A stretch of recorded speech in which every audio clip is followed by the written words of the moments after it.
Hello everyone, I hope you all are doing good in your studies. तो आ गया है नेक्स्ट पार्ट। जैसे कि आप लोगों को पता है, यहाँ पे मैं करवा रही हूँ BFUHS की प्रेपरेशन।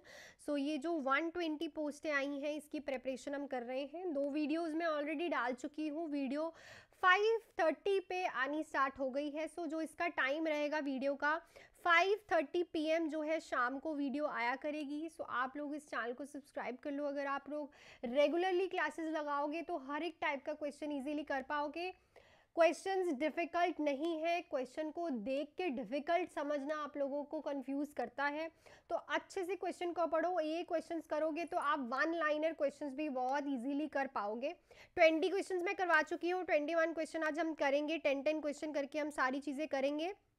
एंड अगर कोई भी बच्चा BFUHS के लिए क्रैश कोर्स ज्वाइन करना चाहता है तो कर सकता है। BFUHS का 60 डेज का क्रैश कोर्स जो है स्टार्ट हो गया है, जो कि फीस रहेगी 1199।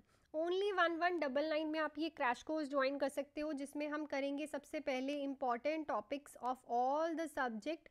साथ ही में रहेंगी MCQ क्लासेस, साथ में रहेंगी टेस्ट सीरीज, साथ में रहेंगी डाउट क्लासेस, साथ ही में रहेंगी प्रीवियस ईयर पेपर के सारे डिस्कशन।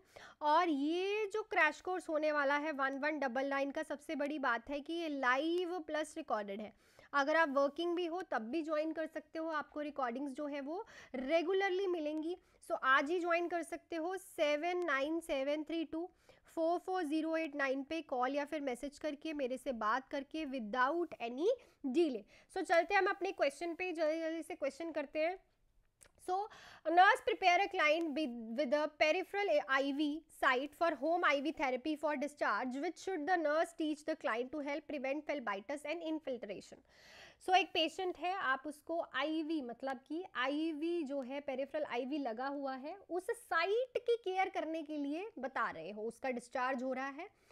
क्या चीज पेशेंट को अच्छे से बताओगे, टीच करोगे कि फेल्बाइटस एंड इनफिल्ट्रेशन। फेल्बाइटस का मतलब क्या होता है कि जो पेशेंट है, ठीक है, उसकी जो है थ्रोम्बस फॉर्मेशन हो रहा है, ठीक है, वेन में इन्फ्लामेशन इन्फेक्शन हो रहा है।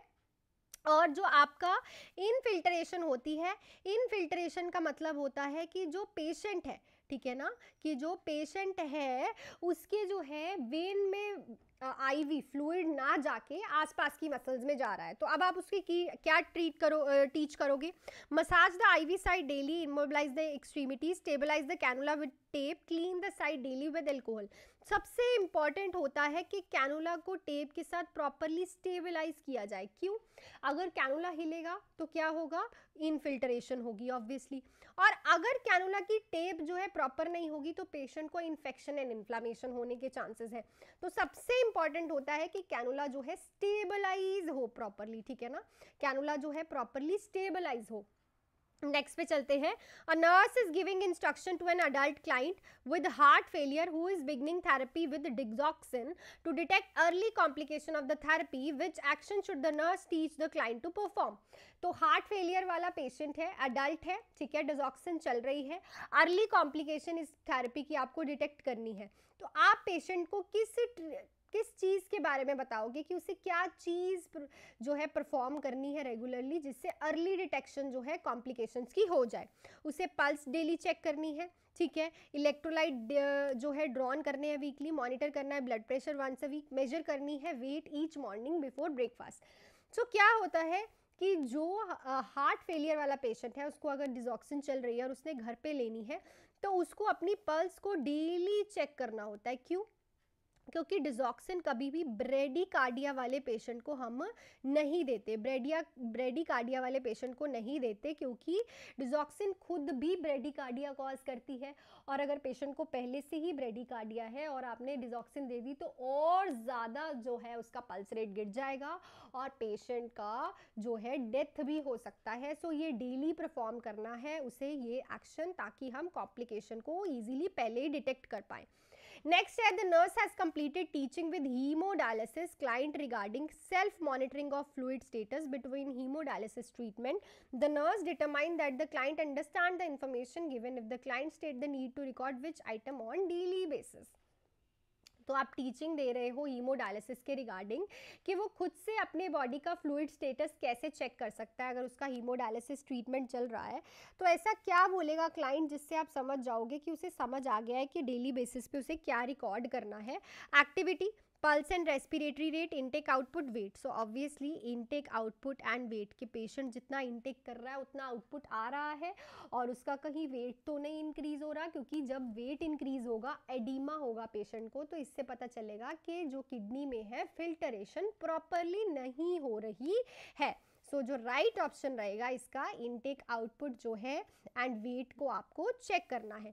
नेक्स्ट है the nurse is planning dietary counselling for a client with chronic heart failure taking टायरामिनेट। The nurse plan to include which item in food list to acceptable that are acceptable. So देखो patient ले रहा है try एम्प्टीडेन जो कि chronic heart failure में दिया जाता है, और ये क्या है, एक पोटाशियम स्पेरिंग डायूरेटिक है।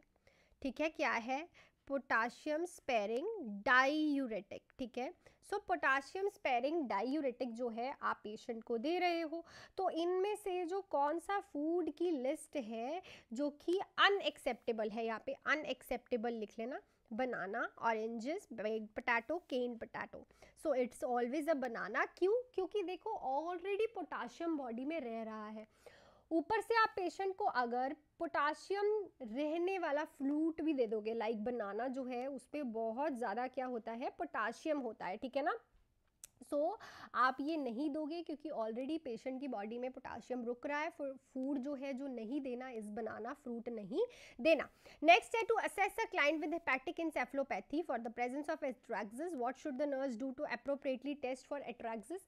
तो अगर पेशेंट को हेपेटिक एन्सेफेलोपैथी है और पेशेंट को एट्रैक्सिस की प्रेजेंस देखनी है तो आप अप्रोप्रिएटली क्या करोगे, examine the client handwriting movement, check the stool for clay colored pigmentation, ask the client to extend the wrist and fingers, check the serum bilirubin and liver enzyme level। obviously आप patient को कहोगे कि अपनी wrist को extend करके fingers check करोगे। देखो एस्ट्रेक्सिस होता है, पेशेंट की जो फिंगर्स है, जो हैंड्स है, उसमें शिवरिंग होती है और ये हमें हेपेटिक एन्सेफेलोपैथी में देखने को मिलती है।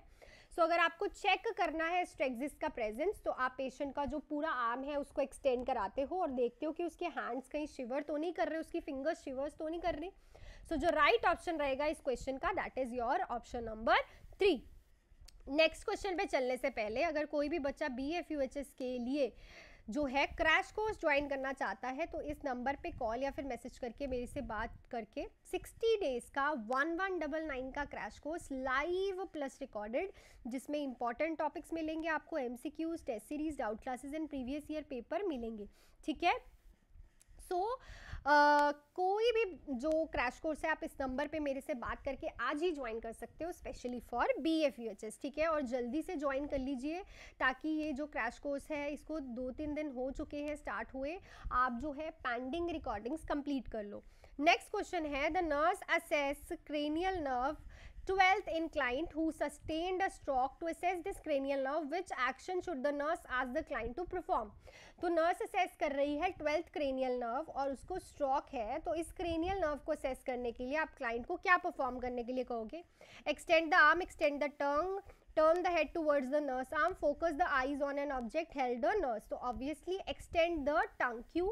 12th cranial nerve जो होती है that is your hypoglossal nerve। so देखो अगर आपको ये क्वेश्चन आ गया ना करना तो समझो आपके वन लाइनर भी हो गए। कैसे? आपको 12th नर्व के बारे में पता चल गया। हाइपोग्लॉसल का काम क्या है? टंग की मसल्स को कंट्रोल करती है। किसको? टंग की मसल को कंट्रोल करती है। 2 क्वेश्चन हो गए, ठीक है ना, 3 क्वेश्चंस हो गए। तो ये चीजें आपको ऐसे होंगी, जितना डिफिकल्ट क्वेश्चन करोगे उतनी इजीली आप सब कुछ कर पाओगे। ठीक है, सो नेक्स्ट है a nurse is reviewing the assessment data of a client which finding is most important for the client to modify lessen the risk of coronary artery. So आप एक डाटा ले रहे हो पेशेंट का और इसमें से मोस्ट इंपॉर्टेंट क्या देखने को मिलेगा जो कि रिस्क जो है कॉरोनरी आर्टरी का कम कर देगा, जिसको आप मॉडिफाई करोगे तो वो ठीक कर देगा कॉरोनरी आर्टरी का risk. elevated triglyceride level, elevated serum lipase level, elevated serum testosterone level, elevated low density lipoprotein level। so it is a elevated low density lipoprotein level क्योंकि जो low density lipoproteins होते हैं, ठीक है, LLP, और एक होते हैं हाई डेंसिटी लिपोप्रोटीन। ठीक है। जो हाई डेंसिटी लिपोप्रोटीन है इनका इंटेक ज़्यादा रहना चाहिए और लो डेंसिटी का कम, क्योंकि ये एक गुड कोलेस्ट्रॉल होता है जो कि क्या करता है, बैड कोलेस्ट्रॉल को रिमूव करने में हेल्प करता है। नेक्स्ट है the nurse instruction a prenatal client about measures to prevent urinary tract infection, which statement by the client indicate an understanding of this measures. So prenatal client है, perinatal सारी client है, उसको UTI की preventions के बारे में समझा रहे हो, तो client कौन सी statement बोलेगा जिससे आपको पता चलेगा client को सब कुछ समझ आ गया है। ऑप्शन है I can wear my tight fitting jeans, I should always use sanited toilet paper, I should choose underwear with a cotton panel liner, I can take a bulb bath as long as the soap doesn't contain any oil. So obviously अगर ये बोलती है कि मुझे underwear जो है cotton panel liner वाला डालना है, बिकॉज कॉटन एक ब्रीदेबल फैब्रिक होता है जो कि मॉइस्चर नहीं होने देगा और वहाँ पे इन्फेक्शन के चांसेस जो हैं वो कम हो जाएंगे। ये स्टेटमेंट सुनते ही आप समझ जाओगे कि क्लाइंट को सब कुछ समझ आ गया है। नेक्स्ट है the nurse is teaching umbilical cord care to a new mother, what information should nurse provide related to cord care.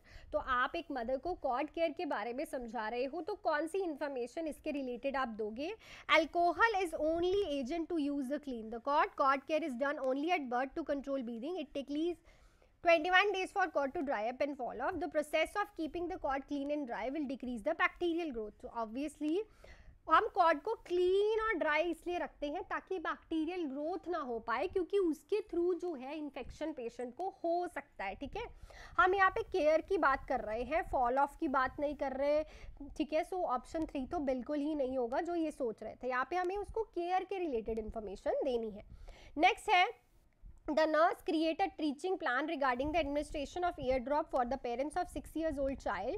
The nurse tells the parents that when administrating the drop which action is appropriate. तो 6 साल के बच्चे को year drop डालने की आप teaching दे रहे हो पेरेंट्स को, तो क्या एक्शन अप्रोप्रिएट रहेगा। Wear gloves, pull the ear pun back, hold the child in a sitting position the side so that the affected ear is facing downward. So इस क्वेश्चन का आंसर आप लोग मुझे कमेंट सेक्शन में लिख के बताओगे। सो मैंने आप लोगों से जो लास्ट क्वेश्चन पूछा था, सो दैट इज दिस। ठीक है, सब टोटल थायरोइडेक्टमी हुई है तो आप क्या रखोगे, तो ऑब्वियसली बेड साइड पे सक्शन यूनिट एंड ऑक्सीजन रखते हैं, क्योंकि थायरोइडेक्टमी के बाद की कॉम्प्लिकेशन है ब्लीडिंग एंड हेमरेज। सो उसको वो अगर हो गई तो एयरवे ऑब्स्ट्रक्ट हो जाएगा और सक्शनिंग करना इंपॉर्टेंट रहेगा, और ऑक्सीजन भी वहाँ पे रखोगे। So that's it for this video. Video अच्छी लगी तो वीडियो को लाइक शेयर एंड सब्सक्राइब कर दीजिएगा चैनल को। एंड अगर किसी को भी BFEHS का 60 डेज का 1199 का क्रैश कोर्स ज्वाइन करना है तो वो मेरे से इस नंबर पे कॉल या फिर मैसेज करके आज ही बात करके ज्वाइन कर सकता है। Important topic MCQs, test series, doubt classes and previous year paper जो है आप लोगों को मिलने वाले हैं। लाइव एंड रिकॉर्डेड जो है आप लोगों का ये प्रॉपर क्रैश कोर्स रहने वाला है स्पेशली फॉर BFEHS, तो आप आज ही ज्वाइन कर सकते हैं विदाउट एनी डिले। सो मिलती हूँ नेक्स्ट वीडियो में। Till then do hard work and make your parents proud and all the best.